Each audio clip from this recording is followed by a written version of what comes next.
என்னை அவமானப்படுத்துகிறார்கள். மானபங்கம் செய்துவிட்டார். என் கைவிரல் கொண்டே என் கண்ணை நான் குத்திக் கொண்டேன். பாட்டாளி மக்கள் கட்சி என்ற மாளிகையில் நான்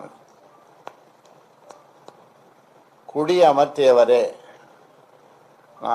அமர்த்தியவரே என்னை கழுத்தை பிடித்து வெளியே தள்ளுகின்ற அளவிற்கு அவருடைய செயல்பாடுகள் இருக்கின்றன. அன்று அமைதி காத்திருந்தால் அன்புமணிக்கு அதிகாரம் தானாக வந்திருக்கும். 3 ஆண்டுகளுக்கு முன்னாலே முடிசூட்டு விழா நடந்தது. அப்பொழுதுதான் அவர் தலைவரானார். ஆனந்த கண்ணீர் விட்டேன். அப்பொழுது ஐயாவுக்கு பிறகே அன்புமணி. இது இப்பொழுது எல்லோரும் சொல்லுகின்ற வார்த்தை. என்னை குலசாமி என்று சொல்லிக்கொண்டு என் நெஞ்சு கொலைகளில் குத்துகின்றார்கள்.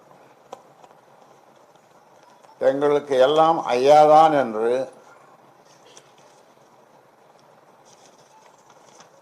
சொல்லிக்கொண்டே என்னை அதள பாதாளத்தில்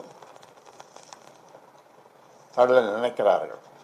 ஐயாவின் புகழை பெருமையை பேசுவதே எங்கள் நோக்கம் என்று சொல்லிக்கொண்டே சிறுமைப்படுத்துகிறார்கள். ஐயாவின் லட்சியமே எங்கள் லட்சியம் என்று சொல்லிக்கொண்டே என்னையே இலக்காக்கி குறிவைத்து தாக்குகின்றனர். என் கைவிரல் கொண்டே என் கண்ணை நான் குத்திக் கொண்டேன். உயிருள்ள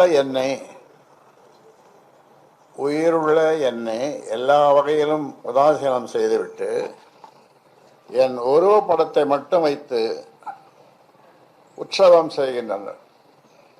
என்னை நடைப்பயணமாக்கி என் பெயரில் நாடு முழுவதும் நடைபயணம் செய்யப் போகிறார்களாம்.